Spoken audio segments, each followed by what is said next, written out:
I was sitting across from a leader recently, over a glass of whiskey, of course, when he said something I don't hear said out loud very often. I think I'm becoming irrelevant. He then paused, took a sip, and added, I'm just not sure if that's a bad thing or not. He just said it. No setup, no explanation, just an honest thought spoken out loud, hanging in the air between two glasses.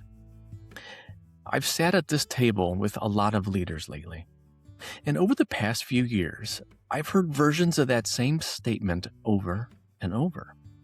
They don't always use the word irrelevant. Sometimes it sounds like, I think my time as CEO might be done, or I'm not sure this role makes sense for me anymore. No matter how they say it, the tension is always the same. Things are shifting, and they're aware of it. But the problem is, they don't know what to do with that awareness. For most of us, when we feel a shift like that, when we sense the ground moving beneath the success that we've spent decades building, our first instinct isn't to lean into the change. Our instinct is to hide it. We feel this massive, unspoken pressure to be the one person in the room who has it all figured out, all the time. We're terrified that if we show what we're actually sensing, the hesitation, the questions, the cloudiness of our own transition, our teams, our boards, or even those close to us might sense a lack of confidence. So we start to create a gap between the role we perform and the self we actually are. We convince ourselves that the only way to protect what we've built is to keep the self out of sight. We tell ourselves that significance is something that we'll get to later, but for right now, the success requires us to stay polished. It requires us to look and act the part. We start to believe that our value is tied to our clarity, to our ability to be consistent, predictable, and shelf-stable. And when we can't find that clarity internally, we manufacture it externally. We turn to more performance. We start doing the work of stripping away anything that looks like struggle or uncertainty. We try to present a version of ourselves that's perfectly clear, even if what's inside is starting to feel cloudy. And that is where the performance begins.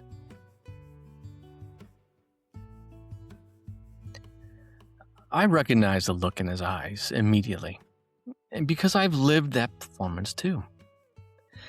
There have been seasons where I've spent more energy on the presentation of my leadership than the actual practice of it.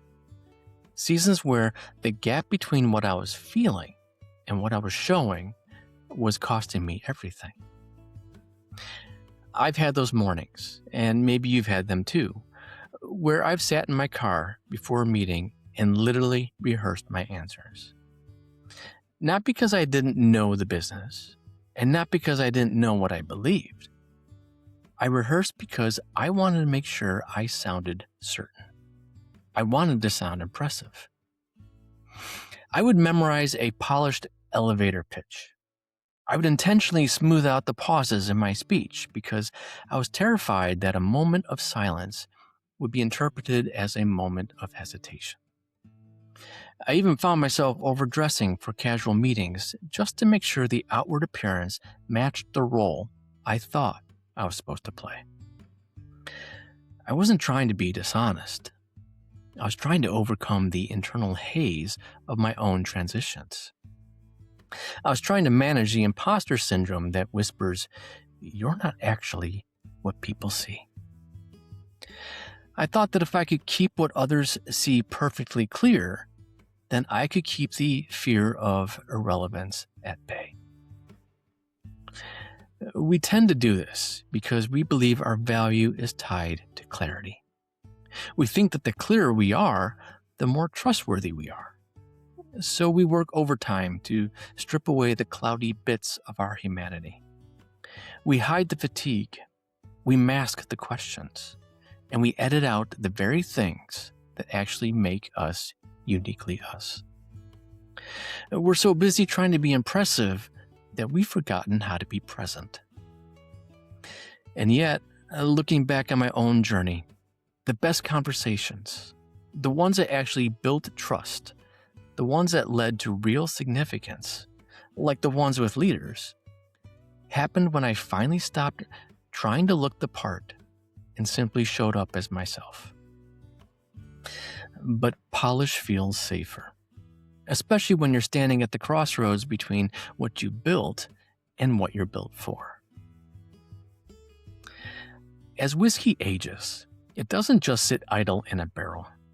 The whiskey is actually breathing, interacting with the wood of the barrel. As it does, it absorbs tiny, complex compounds like fatty acids, proteins, and esters. These are literal bits of the barrel. They're the chemical evidence of time, heat, and pressure. They are what makes the whiskey what it is. If you were to put that whiskey into a glass straight from the barrel, the whiskey might look a bit hazy, especially if you served it over an ice cube. To a distiller, however, this is perfection. They know that those cloudy bits are where the unique flavor lives. It's where the character is. To the maker, that haze is the soul of the spirit. The proof that this whiskey has actually spent years being formed by the barrel. But here's where the tension begins. Consumers of whiskey, generally speaking, don't want a cloudy spirit. When they pour a glass, they want to see clear, amber whiskey. In other words, they want cosmetic clarity. To the average consumer, clear equals quality.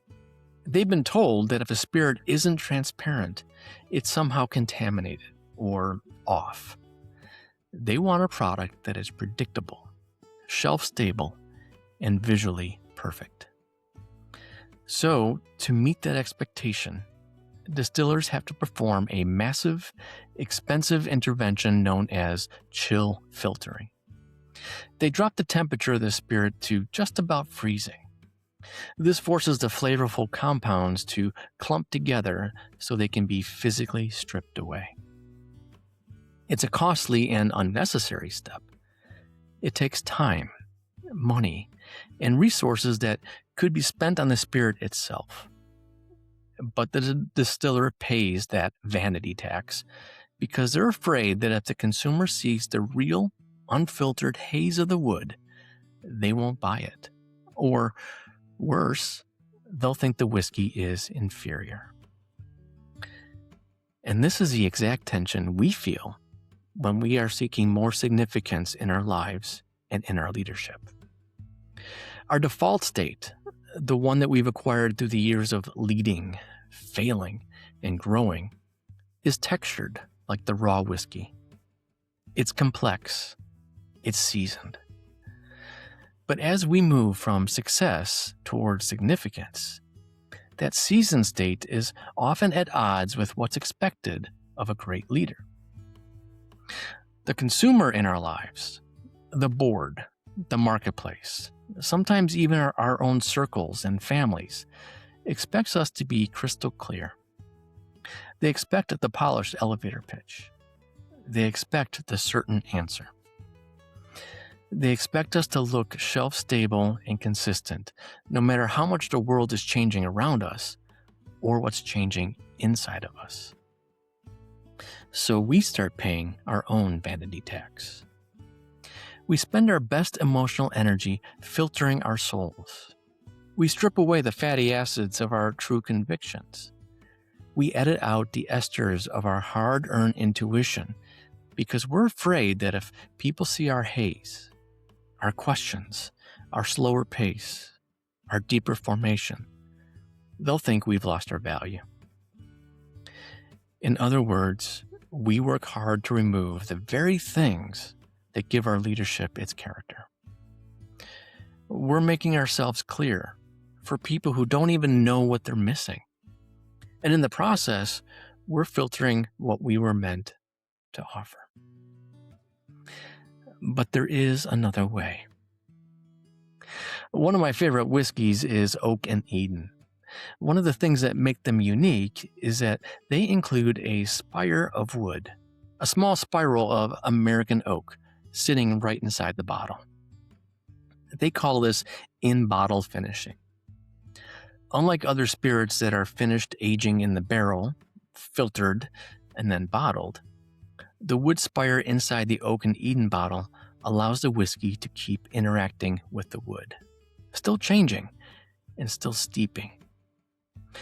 This is because it is a non-filtered spirit. Because it's a non-chilled filtered spirit, it might be a little hazy in your glass. But Oak and Eden isn't trying to win a beauty contest for cosmetic clarity. They've made a different choice. They've chosen rooted clarity. They understand that the haze isn't a defect. It's the evidence of depth. It's proof that the spirit is still being formed by the spire. For those of us seeking significance, this is the yes and moment. We don't have to choose between being messy and being valuable. We just have to realize that our value now comes from a different source. Rooted clarity isn't always visually clear to those standing on the outside. It's internally aligned. It's a clarity that comes from knowing who you are and what you're built for. When we're steeping like that whiskey with a spire in it, we're allowing our life to be formed by calling. And when this happens, others notice the difference. They can feel the presence of someone who's stopped rehearsing and started being. And in our leadership, that presence actually lingers. But let's be honest about the tension here. Most of us want both. We want the rooted clarity. We want to feel that internal alignment and that sense of being built for something deeper. But we're also terrified to let go of the cosmetic clarity. We still want to look strong. We still want the polished answer. We still want the approval of the people who have only ever known the filtered version of us.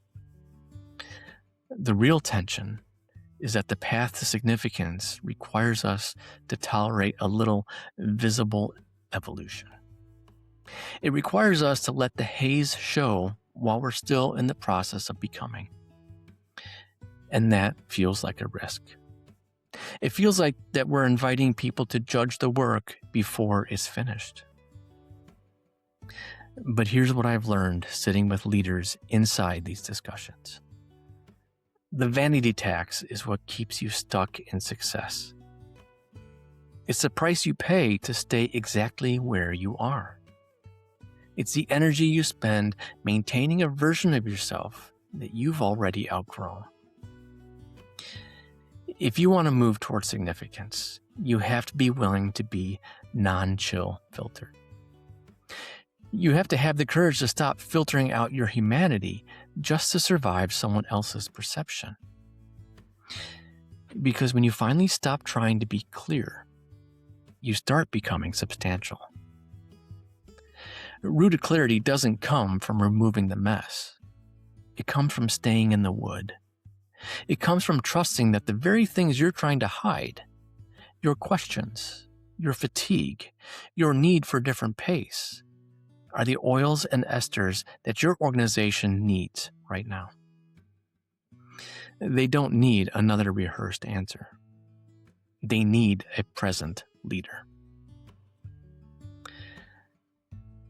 We've talked about the tension of becoming irrelevant and the high cost of the vanity tax.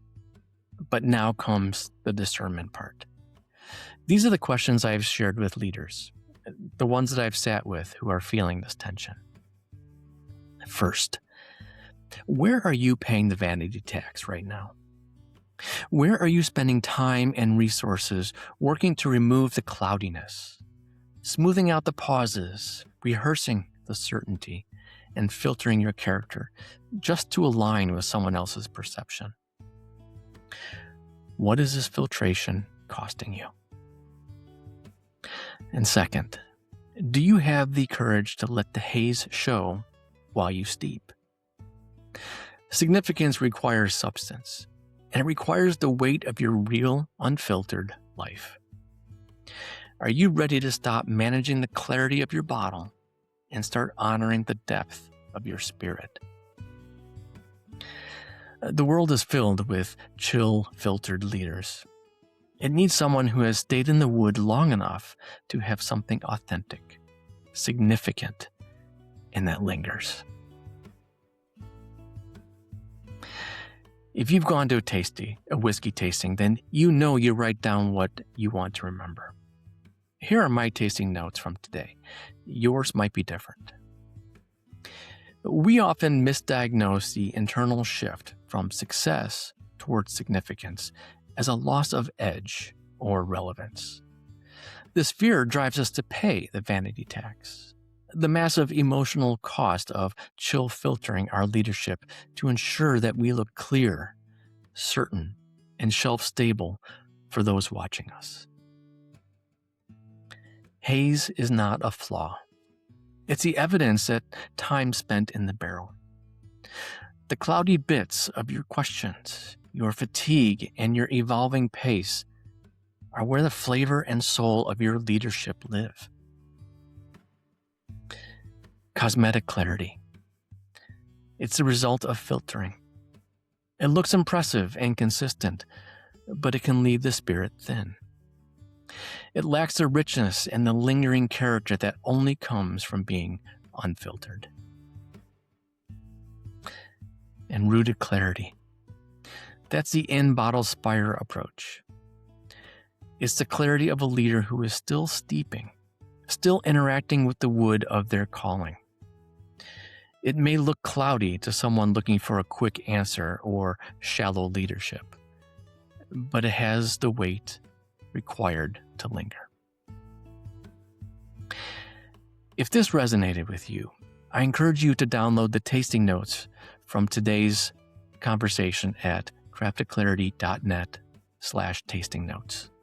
You'll find these questions and others as you distill today's conversation. Thanks for joining me in the tasting room. And remember, clarity isn't found. It's crafted.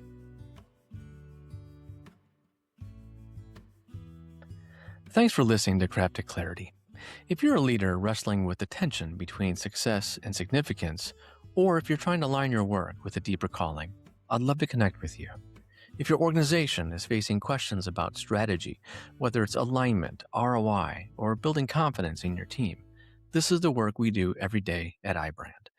And if you walk this journey yourself, or maybe you're right in the middle of it, I'd love to hear your story and maybe even share it here on the podcast. You can find me at craftedclarity.net.